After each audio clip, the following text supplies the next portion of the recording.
Segundo vídeo de Sócrates con el que acabaremos la presentación de este autor y pasaremos a la de los sofistas.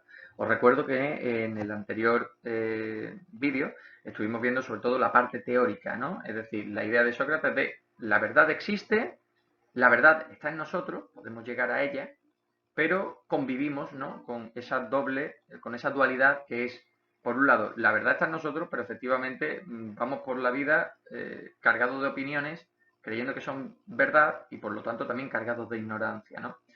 Porque entendía Sócrates, como veíamos, que la filosofía es un método, es el método que nos permite salir de esa ignorancia, darnos cuenta de que tenemos que cuestionar todo lo que creemos saber, darnos cuenta de lo ignorantes que somos y dirigirnos de una forma metódica y de una forma precisa hasta las verdaderas definiciones universales, hasta esa verdad. Y vimos ese método que se componía de ironía y mayéutica. Hoy vamos a ver sobre todo las implicaciones que todo esto va a tener después en el ámbito ético-político. Hasta ahora lo que hemos visto es conocimiento, teoría del conocimiento, pero ya hemos dicho, lo vimos en la presentación anterior, que la cuestión ético-política es muy importante en la discusión Sócrates-sofista, tan importante que hay autores, hay estudiosos que creen que es el punto principal de esta polémica, ¿no?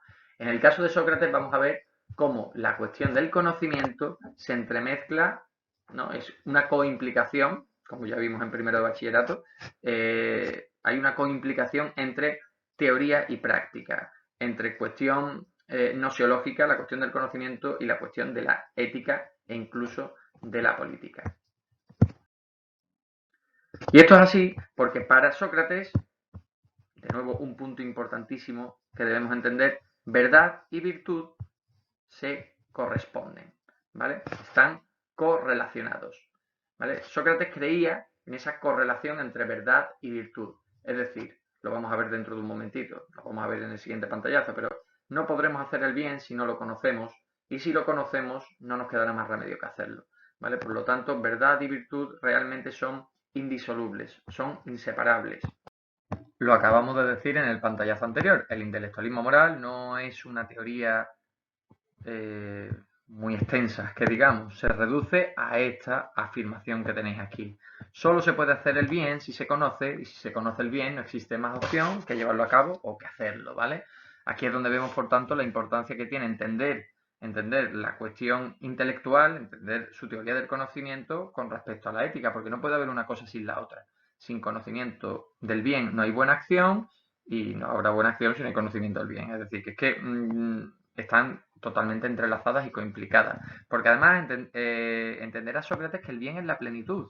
Es decir, ¿cuándo conocemos lo que es la justicia? Cuando conocemos plenamente en qué consiste, ¿vale? Conocer bien algo es ir más allá de la opinión y elevarte hasta su verdadera esencia, hasta su verdadero conocimiento, ¿vale? Solo cuando conocemos bien, cuando conocemos plenamente qué es la justicia, entonces podremos ser justos en cualquier situación, ¿vale? Porque esto es aplicable a todo. Todo en la vida, como pone aquí, todo tiene un arte. Todo se puede hacer bien o se puede hacer mal. ¿Cuál es la diferencia entre hacer bien o hacer mal las cosas? Conocer, dirá Sócrates, saber.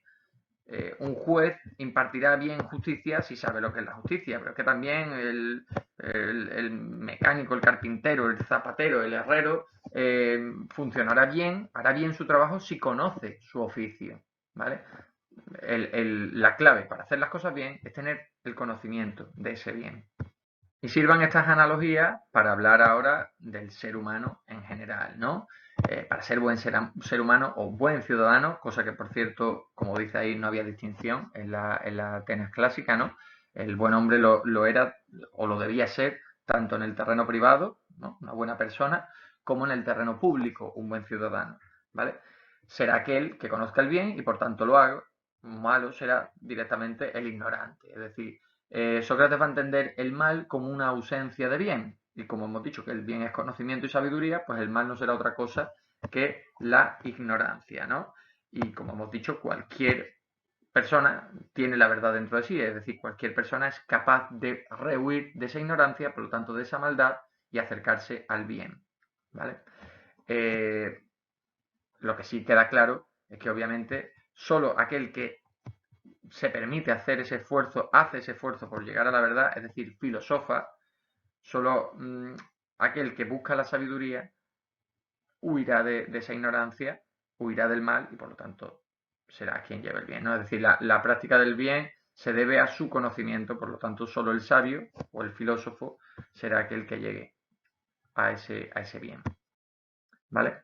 Por sabio filósofo, eso sí, ¿vale? No olvidemos lo que hemos dicho antes, o de la democratización, ¿vale? Que venimos hablando en Sócrates, de la democratización del conocimiento. No entendamos aquí por filósofo al filósofo profesional, ¿vale? Al pensador profesional o al pensador que escribe obras o que escribe tratados, ¿vale? Sobre la naturaleza humana. Sabio filósofo es aquel que busque la verdad y en eso estamos en disposición de poder hacerlo cualquier ser humano porque somos todos seres racionales, ¿vale? Todo aquel que busque ir más allá de sus opiniones encajaría en esa definición de filósofo. ¿Vale? Sintetizando, vamos a ver unos cuantos pantallazos para ver poco a poco. Aquí ha vuelto a pasar lo mismo, se ve que al transformar la presentación de PDF a PowerPoint, pues aquí ha fallado esto, ¿vale? Pero bueno, vamos a intentar sintetizar en paso la filosofía de Sócrates, ¿vale? Sócrates sostenía, como hemos visto, que la verdad existe, que está en nosotros y que podemos acceder a ella mediante la razón, que llegar a la verdad es esencial en el ámbito teórico, pero también lo es en el ámbito práctico. No es una cuestión de ser buenos teóricos y de ser simplemente sabios. Es que la sabiduría, el conocer bien la propia realidad, conocer bien, conocer la verdad, me llevará a actuar bien. Estas ideas van a tener una gran importancia, ¿vale? A la hora de entender el fin de la vida humana y la vinculación, como estamos diciendo, entre la vida pública y la vida política del ciudadano. ¿Vale? Si el conocimiento de la verdad es posible y este conocimiento garantizará que el bien se haga, el fin del ser humano será conocer el bien y practicarlo, ¿no? Es decir, si nos vamos ya a la práctica, el bien se va a sustituir realmente por un concepto clave, tanto para Sócrates como lo será después para Platón, en el ámbito ético-político, como es el de justicia, ¿no? Es decir, el bien en la vida práctica humana es la justicia. Lo bueno es lo justo, es decir, una sociedad será una buena sociedad si es una sociedad justa para todos sus integrantes. Un ciudadano será un buen ciudadano si es justo para sus conciudadanos. Y un ser humano será un buen ser humano si es justo en todas las facetas de su vida, ¿no? Es decir, el bien en lo teórico se convierte en la justicia en lo práctico. Y mirad, hablando de la justicia, rescato aquí algo que aparece en un diálogo, ¿vale? En la República de Platón. Un diálogo con el propio Sócrates, ¿no? Entre Sócrates y otros sofistas y, bueno, y otros amigos, ¿no?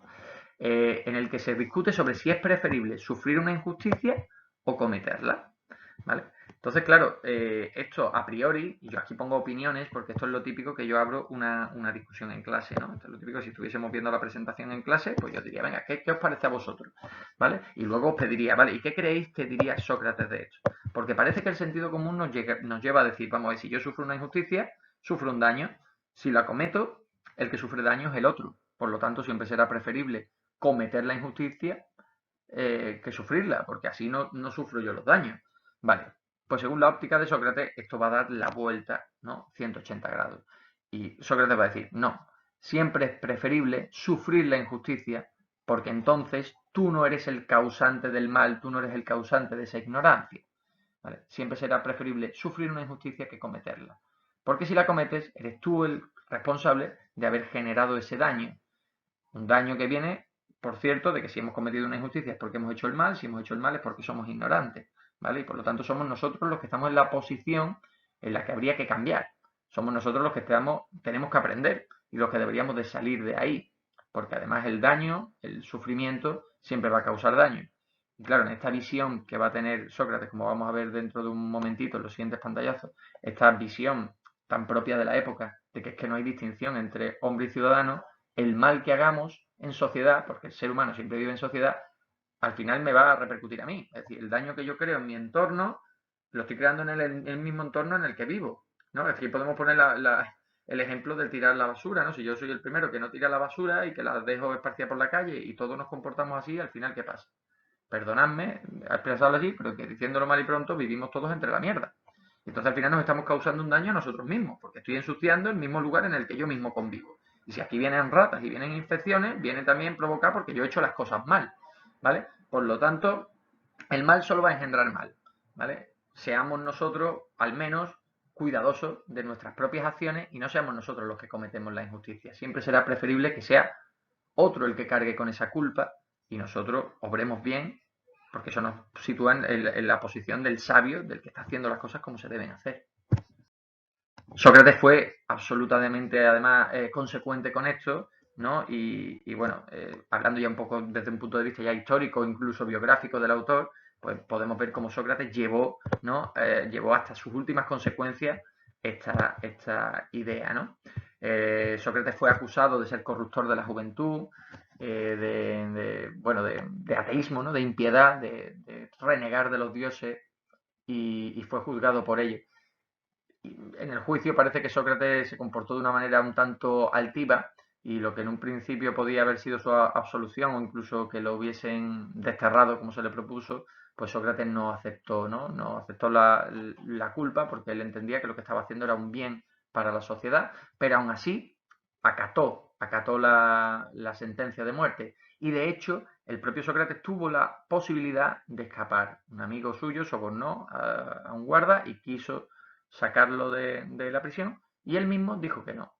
¿Por qué? Por coherencia, lo acabamos de ver. Nunca la solución está en cometer una injusticia. Según Sócrates, yo he vivido por y para Atenas, ¿no? Para hacerlo mejor, para hacer de mi ciudad, de mi polis, un lugar mejor. Y he aceptado vivir aquí, con sus normas, con sus leyes. Si están equivocadas o no, ahí tenemos que entrar en la discusión para intentar cambiar las cosas desde el bien, haciendo las cosas bien. Pero si yo me salto la ley, esa misma ley que me ha juzgado, no les estoy dando la razón. O sea, no estoy yo autodeclarándome como criminal en esta huida y por lo tanto soy el que está actuando mal y efectivamente merece el castigo. No, las leyes de Atenas me han condenado, yo tengo que acatar la condena. Y si esas leyes atenienses deben cambiar, pues deberán cambiar. Pero la solución no puede estar nunca en saltarse la ley, nunca en saltarse la norma. No vamos a arreglar un mal o una injusticia cometiendo otra. Y por lo tanto, como vemos aquí, Sócrates fue absolutamente consecuente, ¿no? Porque murió habiendo podido salvar la vida, pero entendía que así era como debía actuar, porque, volvemos a insistir, siempre será mejor sufrir la injusticia que cometerla.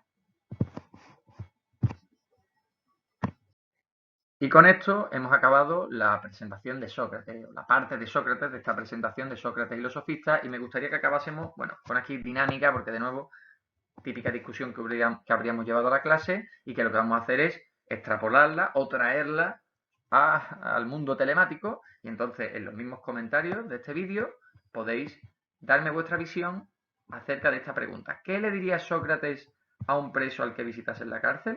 ¿Vale? No especifico ese preso por qué está ahí. Puede estar por el motivo que sea.